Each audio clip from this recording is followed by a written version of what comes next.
ಹಣದ ಮುಂದೆ ಹೆಣನೂ ಬಾಯಿ ಬಿಡುತ್ತೆ ಅಂತಾರೆ.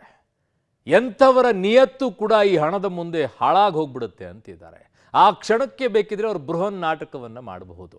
ಅದಾದ ನಂತರ ಆ ಹಣ ಇದೆಯಲ್ಲ, ಅದು ಎಂಥವರಿಗೂ ಕೂಡ ಆಹಾ ಜೊಲ್ಲು ಸುರಿಸೋಂಗೆ ಮಾಡುತ್ತೆ.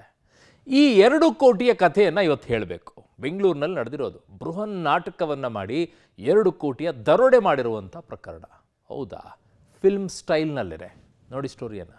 ಡಾಲರ್ ಎಕ್ಸ್ಚೇಂಜ್ ನೆಪದಲ್ಲಿ 2 ಕೋಟಿ ದರೋಡೆ. ಹಣ ಎಣಿಸುತ್ತಿರುವಾಗ ಕುತ್ತಿಗೆಗೆ ಚಾಕು ಇಟ್ಟು ರಾಬರಿ. 2 ಕೋಟಿ ದರೋಡೆ ಹಿಂದೆ ನಡೆದಿದೆಯಾ ಬೃಹನ್ ನಾಟಕ. ಬೆಂಗಳೂರಿನಲ್ಲಿ ದಿನೇ ದಿನೇ ದರೋಡೆ ಕಳ್ಳತನ ಪ್ರಕರಣಗಳು ಜಾಸ್ತಿ ಆಗ್ತಿದೆ.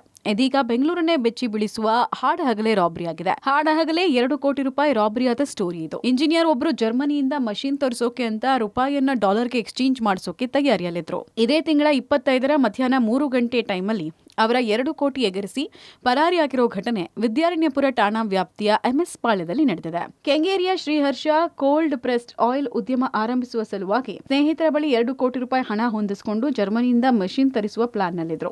2 ಕೋಟಿ ಹಣವನ್ನ ಡಾಲರ್ ಕರೆನ್ಸಿಗೆ ಕನ್ವರ್ಟ್ ಮಾಡಬೇಕಿತ್ತು. ಈ ವೇಳೆ ಸ್ನೇಹಿತರ ಮೂಲಕ ಬೆಂಜಮಿನ್ ಹರ್ಷ ಎಂಬಾತರನ್ನ ಪರಿಚಯ ಮಾಡಿಕೊಳ್ಳಲಾಗುತ್ತೆ. ಬೆಂಜಮಿನ್ 2 ಕೋಟಿ ರೂಪಾಯಿ ಹಣವನ್ನು ತೆಗೆದುಕೊಂಡು ವಿದ್ಯಾರಣ್ಯಪುರದ ಎಂಎಸ್ ಪಾಳ್ಯ ಸರ್ಕಲ್ ಬಳಿ ಬರುವಂತೆ ಹೇಳಿದ್ದಾರೆ. ಶ್ರೀಹರ್ಷ ಜೂನ್ 25ನೇ ತಾರೀಕು ಮಧ್ಯಾಹ್ನ 2 ಗಂಟೆಗೆ ಹರ್ಷ ಸ್ನೇಹಿತರಾದ ನಾಗೇಂದ್ರ ಮತ್ತು ಶಾಂತಕುಮಾರ್ ಜೊತೆಗೆ ಹಣ ತೆಗೆದುಕೊಂಡು ಹೋಗಿದ್ದಾರೆ. 2 ಕೋಟಿ ನಗದು ಹಣವನ್ನ ಸ್ನೇಹಿತ ಶಾಂತಕುಮಾರ್ ಅವರ ಸ್ವಿಫ್ಟ್ ಕಾರ್ನಲ್ಲಿ ತೆಗೆದುಕೊಂಡು ಎಂಎಸ್ ಪಾಳ್ಯ ಸರ್ಕಲ್ ಬಳಿ ಇರುವ ಎಕೆ ಎಂಟರ್ಪ್ರೈನರ್ಸ್ ಬಳಿ ಮಳಿಗೆಗೆ ಹೋಗ್ತಾರೆ.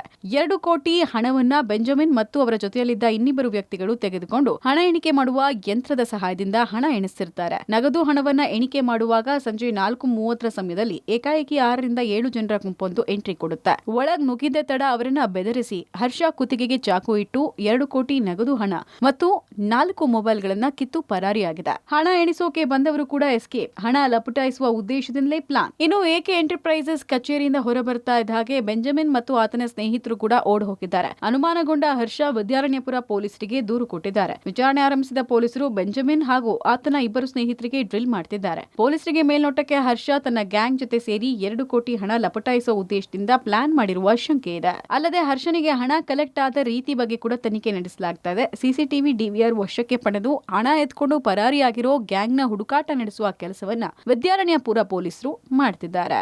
ವಿಚಾರ ಏನಂತ ಹೇಳಿದ್ರೆ ಪೊಲೀಸರಿಗೆ ದೊಡ್ಡ ಅನುಮಾನ ಕಾಡ್ತಿದೆ. ಕಾರಣ 2 ಕೋಟಿ ಹಣದ ಮೂಲ ಯಾವುದು ಮತ್ತೆ ಈ ಹಣದ ನಿಜವಾದ ಮಾಲೀಕರು ಯಾರು, ಅದರ ಹುಡುಕಾಟವನ್ನು ಇದೀಗ ಪೊಲೀಸರು ನಡೆಸ್ತಿರೋದು. ಕಾರಣ ಏನಂತ ಹೇಳಿದ್ರೆ ಈತ ಶ್ರೀಹರ್ಷ ಹಣವನ್ನು ಕಳ್ಕೊಂಡಂತಹ ಸಂದರ್ಭದಲ್ಲಿ ಈತ ಈ ಹಣದ ಮೂಲ ಯಾರದ್ದು ಅನ್ನೋದ್ರ ಬಗ್ಗೆ ಮಾಹಿತಿಯನ್ನು ಕೊಟ್ಟಿಲ್ಲ. ಹೀಗಾಗಿ ಈತ ಏನಾದರೂ ಪ್ಲ್ಯಾನನ್ನು ಮಾಡಿಸಿ ಈ ರೀತಿಯಾಗಿ ದೊಡ್ಡ ಮಟ್ಟದಲ್ಲಿ ಒಂದು ದರೋಡೆ ಸೀನನ್ನು ಕ್ರಿಯೇಟ್ ಮಾಡಿಸಿ ದರೋಡೆಯನ್ನು ಮಾಡಿಸಿದ್ನ ಅನ್ನೋ ಅನುಮಾನ ಕಾಡ್ತಿದೆ. ಹೀಗಾಗಿಯೇ ಇದೀಗ CCTV DVR ಅನ್ನು ವಶಕ್ಕೆ ಪಡೆಯಲಾಗಿದೆ. ಮತ್ತು ಯಾರು ಎಕ್ಸ್ಚೇಂಜನ್ನು ಮಾಡಿಸ್ತೀವಿ ಅಂತೇಳಿ ಬಂದಿದ್ರಲ್ಲ ಆ ಬೆಂಜಮಿನ್ ಮತ್ತು ಆತನ ಇಬ್ಬರು ಸ್ನೇಹಿತರನ್ನು ಇದೀಗ ವಿದ್ಯಾರಣ್ಯಪುರ ಪೊಲೀಸರು ಅರೆಸ್ಟ್ ಮಾಡಿದ್ದಾರೆ. ಅದರ ಜೊತೆಗೆ ಇದೀಗ ಈ ಹಣವನ್ನು ಯಾರು ದರೋಡೆ ಮಾಡ್ಕೊಂಡು ಹೋಗಿರುವಂತಹ 6 ರಿಂದ 7 ಮಂದಿಗಾಗಿ ಹುಡುಕಾಟವನ್ನು ನಡೆಸುವ ಕೆಲಸವನ್ನು ಕೂಡ ಮಾಡಲಾಗ್ತಿದೆ. ಕ್ಯಾಮರಾ ಪರ್ಸನ್ ಬೀರಪ್ಪ ಜೊತೆ ನರಸಿಂಹಮೂರ್ತಿ, ಪಬ್ಲಿಕ್ ಟಿವಿ.